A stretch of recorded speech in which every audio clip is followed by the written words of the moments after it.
Of course it was. It had nothing to do with it. Did you have any connection with those guys also being from Pennsylvania? Had you known them before? No, but I knew they were from Pennsylvania. Right. You know, so, I mean, but I didn't... They were a generation ahead of me. I mean, they're like, you know, I think 10 years older than me. Right. And so they were already famous by the time I figured, oh, they're from Pennsylvania. You know what I mean? Right. And Poison wasn't the only band that you were in of some note. You were also, and by the way, I don't know if you even know this. There's a live DVD. The band I was in. No, there's a live those nights. There's a live DVD of you playing in Poison that was released a couple years ago. I don't know if you know that. If it's done properly. I remember that show because I was actually I had the worst ear infection where both ears shut down completely, and I went into my sinuses, and I flew home and. I went to the doctor. The doctor's like, you should have never flown. And it was like 3 weeks of me being like deaf, and they were shooting. They had this weird air compressor device that put air this way and then through my nose. It was horrible. And I remember filming that show, singing, backgrounds, playing, and not being able to hear anything but the sound of my own breathing or my own voice because, you know, the outside, my ears were closed. Right. Very strange. Well, it's also coming out on CD, I just found out, in a couple weeks. So. Oh, yeah? Well, that's fine. You know, that's a moment. You know, This will be the first time you hear the show. Yeah, right. It'll be the first time I really hear it. That's right.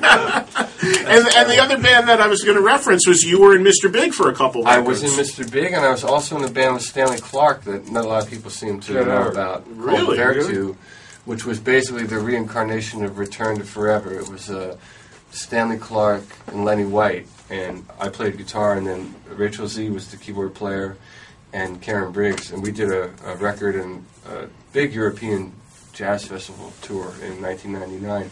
I was in that band and Mr. Big kind of at the same time. Mike Levine, when you said Stanley Clark, lit up being a bass player, of course. Oh, that was an education, man. Playing with him, he was by far the deepest musician I've ever played with. Easily.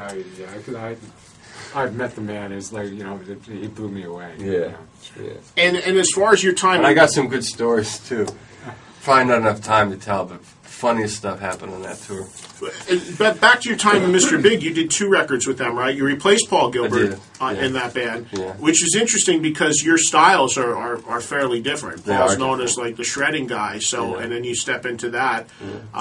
Did you put your own spin on the old stuff? I kind of had to because, I mean, I don't think Paul runs around claiming that he can do what I do, and I certainly can't do what he does. Right.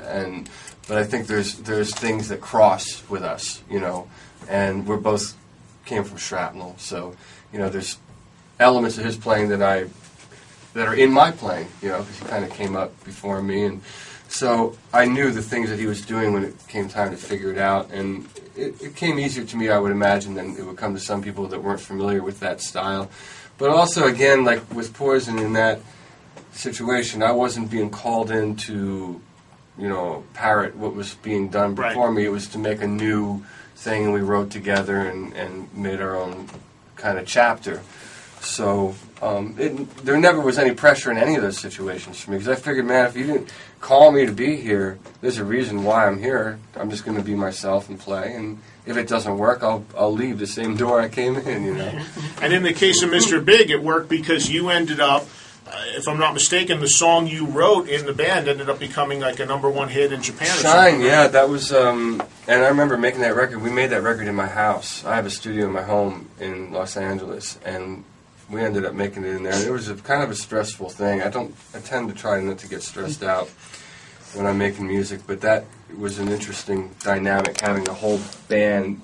It's one thing to do your thing in your house, in your studio, but then you've got all these other elements, and someone's getting in an argument, you know, over the piano, and it's like, hey, man, you're in my house, man. You know?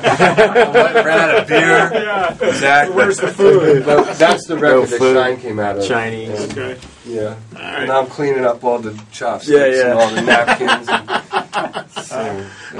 And how many solo records has there been? Oh, probably 17 by now. Yeah. But I started when I was 18, and I'm 38, so I average a record a year pretty much. That's amazing. RichieKotzen.com is, I would assume, the place where everybody can get everything and find out everything. There. There's stuff on iTunes, and you can come on tomorrow night at Looney Tunes in Long Island and buy the CDs right there, and I can sign them for you because I'm playing there. Looney Tunes in Long Island, which is a record, just go support it because it's one of the last standing record stores. It's been there forever. Yeah. But Looney Tunes Long Island, and you're going to be performing and signing. I'm going to do an acoustic set, and then when I'm done, if anybody shows up, it might be 4 or 5 people there. I'll sign, People will show up. People listening to this show will show up. Trust me.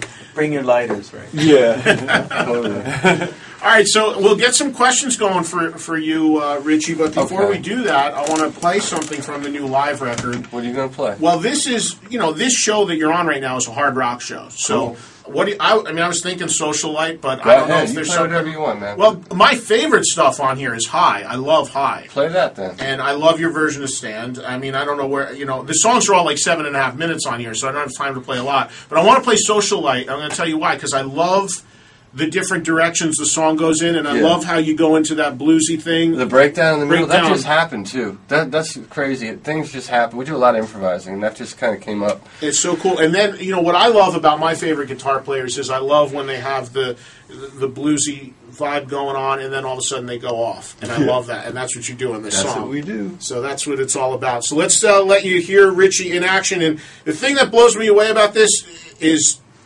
there's very few people out there who, guitar-wise and vocally, are unbelievable, and that's one of the things I feel about what you do. Thanks. Because, the singing is just... I hate to interrupt you when you say there are not a lot of guys that are vocally and guitar-wise unbelievable, and then I said thanks as if you were talking about me, and you could have said, you're not one of them. I was actually talking about Rick Emmett from Mike's Band and Triumph. Right. Well, who are your vocal Richie, guys? You're okay, Richie. Well, my other guys is Rick, for real. Rick Emmett's tremendous. Sure. John Sykes is tremendous. I love John's guitar playing and his singing. The Blue Murder albums are ridiculous. Yeah. And now he does a Thin Lizzy thing that he's unbelievable in. Dave Meniketti, I love his playing, and he's done blues records too. Dave has, and he's great, as well as the Y&T stuff. So those are the guys that come to mind immediately as like the double threats, so to speak, as guitar and vocals, which I imagine is not an easy thing to do.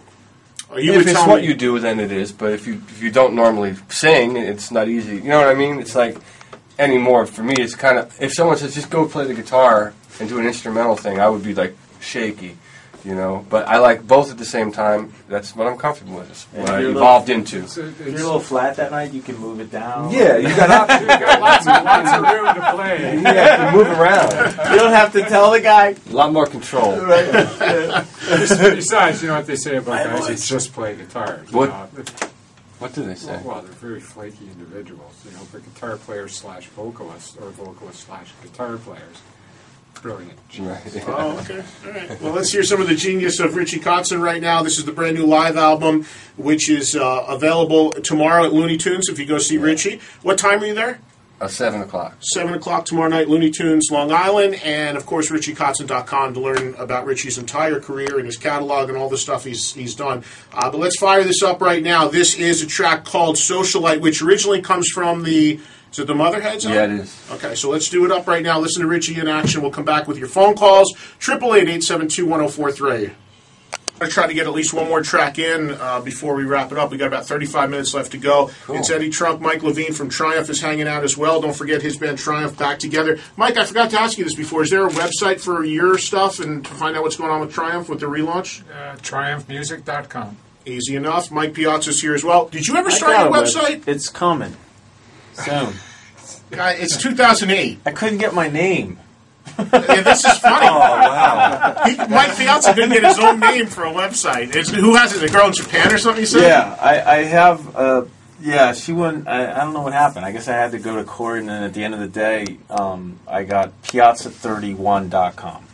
All right. So that's she wasn't giving it up, huh? No, and I didn't want to go through the time or the energy to get a lawyer and all that. It's your own name and you couldn't get it. Yeah, but it's weird because since she's from Japan, there's like international stuff that comes into it. So if it's the United States, it's a little bit more easier to handle probably if it's here. Yeah. Richie's got a lot of fans in Japan. He might have been able to help you with that. I might know people. Yeah. I don't get it. They my just Uncle keep it and they don't Shinji do over anything there. with it. And so I don't know. You know, it's weird. What are you gonna do? Did you played in Japan, or what did you do? How? Well, no, I've been on tours there. You know, all right. like 3 tours there. It was cool. Great. Did some And stuff. Richie Kotzen's done a number of tours there. At Japan, I just toured right? with the Stones over there 2 years ago when I was opening up for them for 3 weeks. I was opening act Wow. You opened for the Stones in Japan. Yep. Unbelievable. And we did. It was 5 shows though, but 3 weeks because